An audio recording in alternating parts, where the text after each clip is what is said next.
Bigat!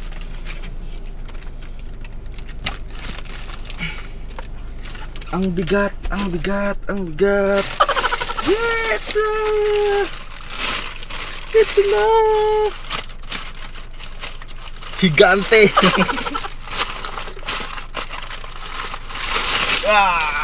Laki! Oh! Pwede na pang ano? Pwede na pang workout. Ang bigat, sobra.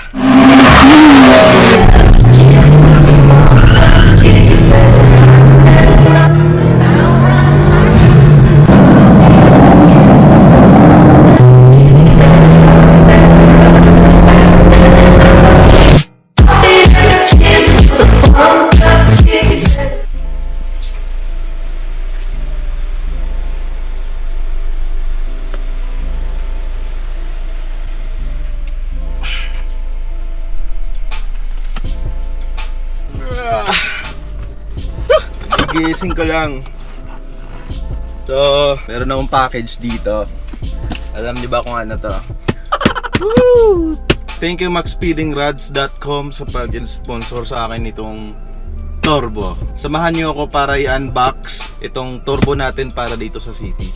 Bago natin simulan, don't forget to subscribe. Yan. Dumating sa akin to last week. Bago ang lahat guys, paki-check yung maxspeedingrods.com. Paki-click na lang yung link na nasa description. Yan, so napakarami nilang binebenta dyan guys. Meron silang mga coilovers, basta lahat pang performance part, meron sila dyan. Nihingal ako. Ang bigat kasi nito, parang ano, siguro mga 8 kilos siya. Simulan na natin. Ang bigat, grabe. Oh, katras mo nga to. May dala akong kutsilyo eh.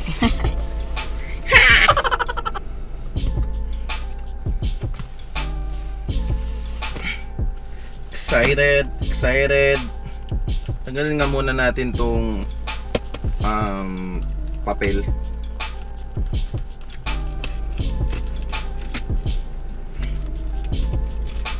Unboxing ng turbo. Dito na pala ako sa sasakyan nag-unbox kasi maingay yung aircon ko dun sa kwarto. Kaya pangit naman pag sobrang ingay. Yun ko bakit maingay yung aircon ko. FedEx pala yung nag-deliver nito guys. So ang bilis lang dumating sa akin nito. Kakausap ko lang, shout out to Ma'am Tisitan from Max Speeding Rods. Ang bilis po ng shipment ng products nyo. Grabe ah. Dito talaga nilagay. Titignan natin yung laman ng sulat. May sulat ata eh. Lagyan natin dyan sa harap. From Hong Kong Max Speed Tuning Technology. Yan. Wala namang papel masyado dito. Yung ano lang, yung shipment papers lang naman.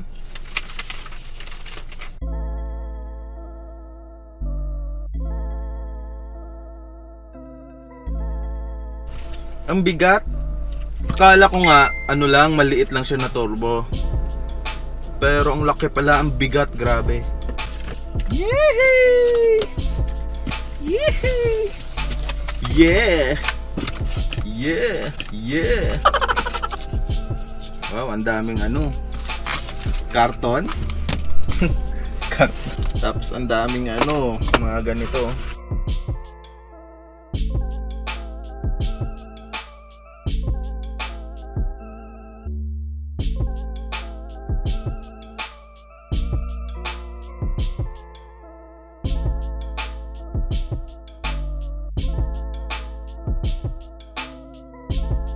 Daming ano. Lagay muna natin sa lapag. Ano to eh? Parang foam. Foam na nga, hindi siya parang foam. Ang dami. Ibalik na lang natin mamaya. So meron siyang, hindi ko alam, hindi ko kabisado yung mga turbo-turbo. Pero ito may kasamang ganito. Siguro para sa ano to? Para sa turbo manifold. Basta hindi ko kabisado yung mga parts ng turbo. Ngayon pa lang ako magtuturbo ng sasakyan. Tapos meron ditong papel ng turbo. May mga instructions din sila dito. Important notice of turbocharger: oil drain, positioning, oil return, rotating housing, boost control, water cooling. tuning. Number 2, turbocharger installation. Number 1, preparation. Number 2, installation. Tapos, general operating practice. Start up. It can take up to 15 seconds for an engine oil pressure fully stabilize each time the engine is started, and therefore, it's important na to take the engine above idle until oil pressure is stable. Galing. Kumpleto sila sa instruction sa turbo para syempre hindi masisira. Tapos ito meron silang mga pictures nga, di ba? Meron silang mga pictures. So, paki-check yung website ng maxspeedingrods.com. So, ilalagay ko sa description yung link. Nakalagay dito, millions of good reviews from customers. Yan. So, napakarami nilang customers all over the world. Yan. So, next na yung turbocharger natin. Ang bigat. Wala na ibang kasama, yun lang eh. Bigat.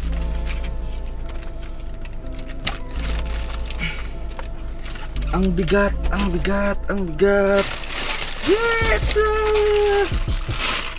Ito na. Higante.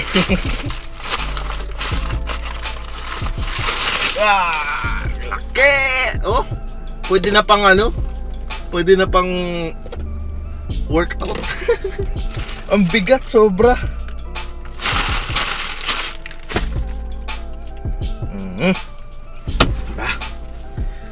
Ang laki, guys.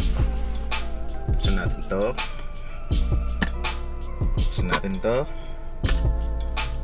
Wow! Kita nyo yan? Kita nyo kung gaano kalaki yan. Mas malaki pa sa mukha ko.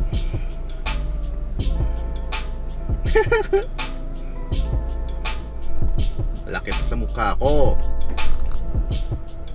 Wala.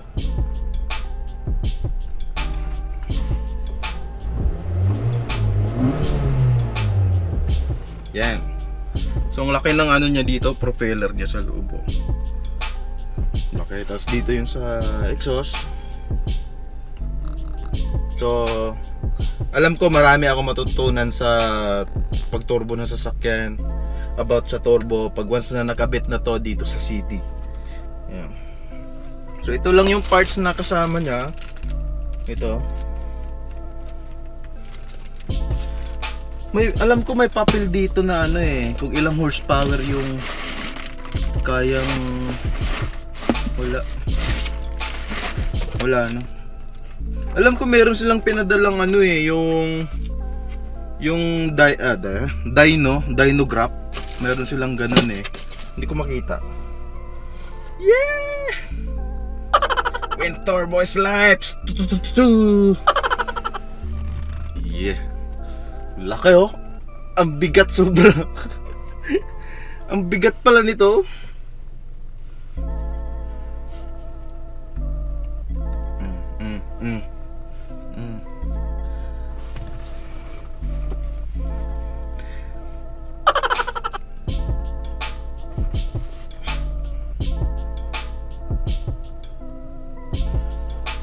Dito. So wala akong alam sa mga turbo talaga.